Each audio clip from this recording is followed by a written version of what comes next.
नमस्कार मंडळी, आज ना आपण मिसिंग लिंक करून जाणार आहोत आणि तुम्ही ह्या रस्त्याबद्दल ऐकलं असेल पण त्याच्याबद्दल तुम्हाला जर माहिती नसेल ना, तर हा व्लॉग जो आहे तो संपूर्ण बघा. संपूर्ण माहिती तुम्हाला ह्या व्लॉगमध्ये दिली जाईल. मिसिंग लिंक ना जवळजवळ 14 किलोमीटरचा आहे आणि त्याचबरोबर ना जवळजवळ 8 ते 9 किलोमीटरचा जवळजवळ मोठा बोगदा आहे. हा बोगदा म्हणजेच टनल ना भारतातील सगळ्यात लांब बोगद्यांपैकी ना एक मानला जातो. पूर्वी काय व्हायचं माहिती का, आपण लोणावळा घाटातून जायचं, अनेक वळणे, चढ उतार आणि वाहतूक कोंडीचा आपल्याला सामना करायला लागायचा. पण हा जो नवीन मार्ग तयार झाला आहे ना, तो अधिक जलद, सुरक्षित आणि आरामदायी झाला आहे. आणि त्याचबरोबर ना त्यामुळे ना आपला 20 ते 25 मिनिटाचा वेळ वाचतो आणि त्याचबरोबर ना आपलं पेट्रोलची सुद्धा बचत होते.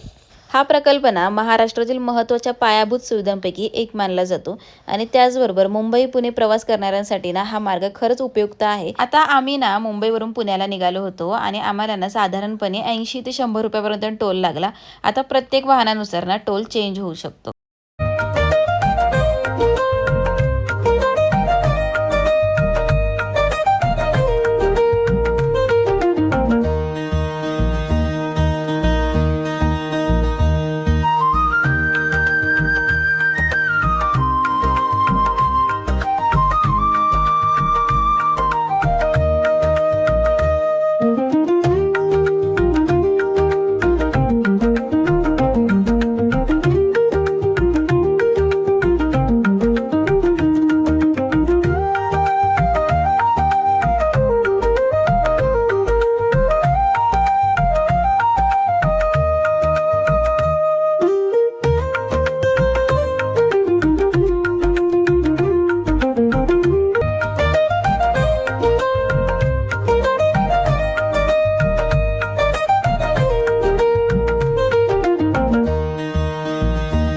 आता ना आपण बोगद्यामध्ये प्रवेश करणार आहोत. या बोगद्यामध्ये ना आधुनिक LED लाइटिंग, त्याच्यानंतर वायू विजन व्यवस्था, CCTV कॅमेरे, आपत्कालीन फोन, अग्निसुरक्षा व्यवस्था आणि इतर अनेक सुरक्षा सुविधा उपलब्ध आहेत.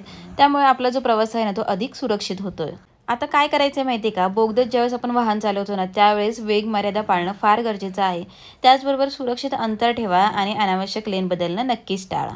आपत्कालीन बाहेर पडण्याचे मार्ग आणि त्याचबरोबर ना 24 तास देखरेखीची सुविधा सुद्धा या बोगद्यामध्ये तुम्हाला मिळणार आहे. पावसाळ्यामध्ये घाटात दरड कोसळणे, धुके, वाहतूक कोंडी आणि अशा बऱ्याच समस्यांना तोंड द्यावे लागते.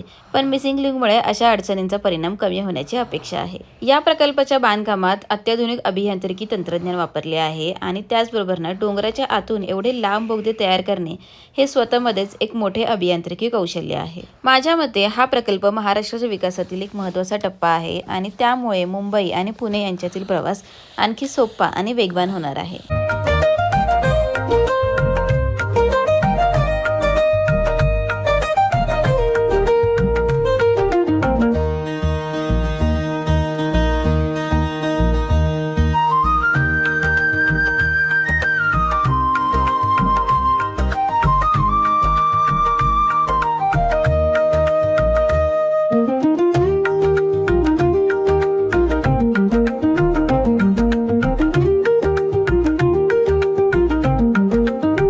या पावसाळ्यामध्ये ना मिसिंग लिंकवरून जाण्याचा एकदा तरी प्रयत्न करा, कारण अक्षरशः ना असं वाटत होतं की आपण म्हणजे आकाशामध्ये गाडी चालवतोय की काय आणि ढग जे आहेत ना ते खाली आलेत का काय.